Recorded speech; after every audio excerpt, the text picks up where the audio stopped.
Und wie er so ist, er weiß nicht, wie es kommt. Das ist bei euch geht bei so jungen Kindern an. Das ist fast wie damals in den Live-Kurs, ne? Wo er seinen Schirm da reingebaut hat, in den 90ern. Irgendwo und hat die Schleuse drin gehabt. Und der macht eine Seufzeratmung. Oh Gott. Enthirnt, ne? Enthirnt. Die Koronalen haben sie wieder freigekriegt, aber Kopfhörer.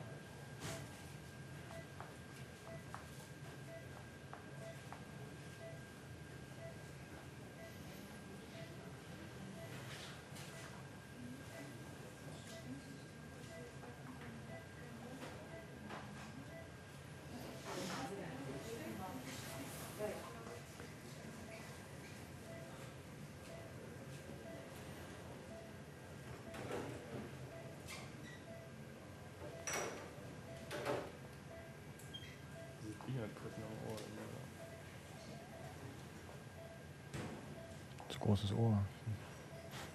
Angewachsene Ohrläppchen, nein. Nächste Woche bist du noch da, Felix? Nee, du bist schon weg. Nur noch bis Dienstag, ja. Also ich bin offiziell zwar noch Mittwoch im Land, aber offiziell im Urlaub, weil ich muss diesen komischen Jahresbrief des Präsidenten fertig machen. Oh, ja. Okay. Wir können uns damit nicht strecken. Kann gut sein, dass wir bereit sind. Ja, es könnte gut sein, dass wir so weit sind.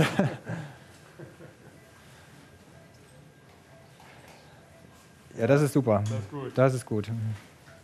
Wir können ja sagen, dass die Hauptstadt im Regelfall schneller ist.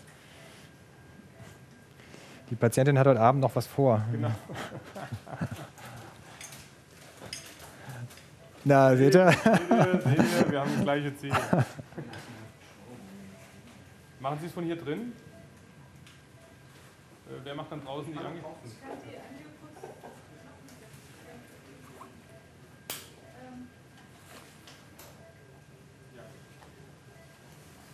Okay. Good afternoon, Neil. Hi, Neil.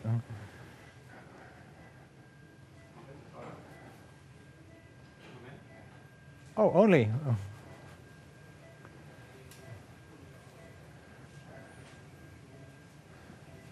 Oh,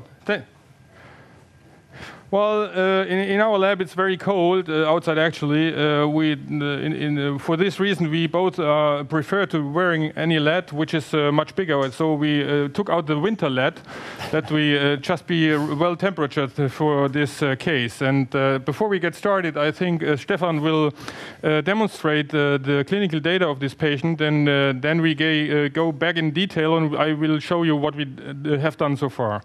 Stefan. Yeah, hello. This is a 62-year-old female patient with a past medical history of arterial hypertension since she was 12, which means 1960. It was resistant to any drug therapy. And in the last year and beginning of this year, there was an echo done, and she was diagnosed with a bicuspid aortic valve. And there were seen some dilatation in the ascending aorta. That's why they performed an MRI scan. And the MRI scan showed an aortic isthmostenosis. She had hypertensive arterial pressures around 150 to 90, even with a drug therapy of alvalsartan, 160 milligram a day. And we have a 3D reconstruction on the one screen where we can show this now, where we see the native CoA. Is it on? Okay. And then we can switch over to the first angio, I think, and I will hand back to Professor Berger. Well, actually, I think it is a catastrophe that a lady is getting so old without having the right diagnosis. She has been treated with fourfold antihypertensive treatment, and it took 60 years before we got the right diagnosis. So I think the aortic coarctation is a extremely underdiagnosed problem in the adult Gucci population. So let's see the first angiography. Probably we should have a focus on the B plane. Let's replay the B plane, Stefan. Let us play. As we always get started with the injection in the lower part of the coarctation, And due to that information, what we so far have from the MRI imaging, we have get prepared to come from the radial artery if we didn't find any access from below. And very interesting, as you can see here, that to the back there is the opacification of a collateral entrance, which is somehow aneurysmatic, as you can see here. And if you are going to probe this vessel in terms that you are going to think that this should be the continuation to the ascending aorta, you probably would have a risk for a damage in this vessel structure. So as you can see here, at the frontal part of this injection, there is a very mild and slight opacification, and this is the real entrance to the ascend or to the coarctation. So let's have the other angiography, the second one. So we did get access from below, and can we have the coronaries first? Well. Yeah, well, this one, okay. So it is not really easy to get a selective coronary angiography with this distorted anatomy, but it is important to know what is up with these coronary arteries in terms of being hypertensive for so many years. And you see there are signs of hypertensive disease with this curving silhouette of the LAD and the circumflex. And interestingly, we didn't get access to any coronary on the right side, to any right coronary, and therefore we have had a ascending aorta injection with a pigtail. And as you can see here, you see a aneurysmatic cusp formation, and can we have the A plane as well? And there is a very, very small right coronary artery, which we call somehow hypoplastic, but still patent. And as far as we didn't have any signs of ischemic disease, we didn't go forward to trying to get that selectively injected. As you can see here, she is suffering from bicuspid aortic valve disease and as well a slight or a mild dilatation of the ascending aorta. So we have to make sure that this patient, in addition, has to have a focus on the dilatation of the ascending aorta as well. Yeah. Yeah.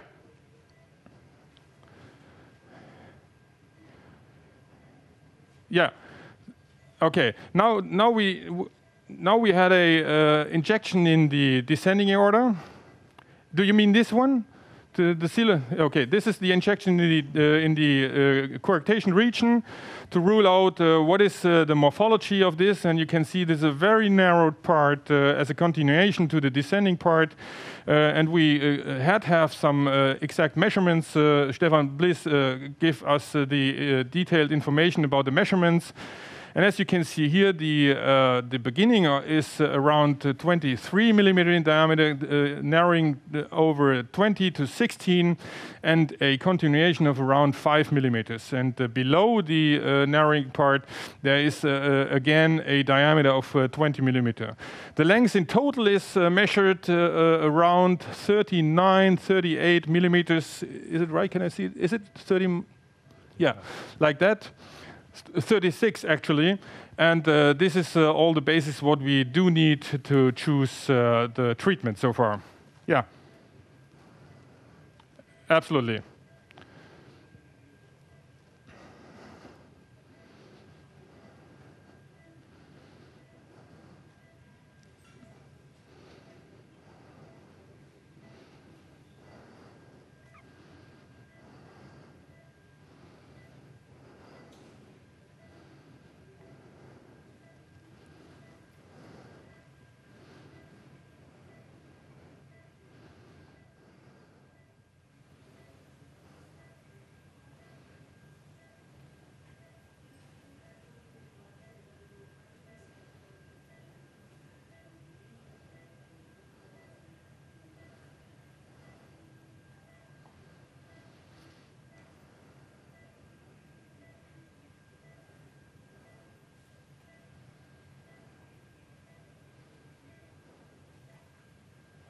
Well, do you ask us or do you ask the audience? Audience.